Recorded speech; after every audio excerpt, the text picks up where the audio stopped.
প্রিয় দর্শক, আসসালামু আলাইকুম। তো দর্শক, যাকে দেখতে পাচ্ছেন তার নাম হচ্ছে রিচি। রিচির বিয়ে শাদী হয়নি। রিচির বাবা একটি বেসরকারি অফিসে চাকরি করত মিড লাইফে। তো রিচির বাবা এখন বর্তমানে নাই। রিচির বাবা পরকীয়া করে বিয়ে করে চলে গেছে। রিচির একটা ছোট ভাই আছে। রিচির মা আছে। রিচির মা এখন কি করবে তেমন শিক্ষিতও না, গৃহিণী ছিল।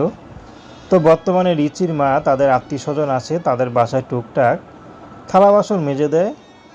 খুশি হয়ে তারা টুকটাক যা দেয় তা দিয়ে কোনো মতে সংসার চলে।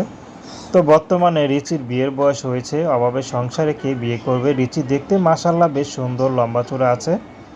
তো রিচির একটি কথা যে আমার টাকা পয়সা না, আমার বাবার পরিচয় না, যে আমার পরিচয় আমাকে বিয়ে করবে, আমাকে দেখে ভালো লেগে পছন্দ করবে, সে মানুষটি যেমনই হোক না কেন রিচি বিয়ে শাদী করতে রাজি আছে।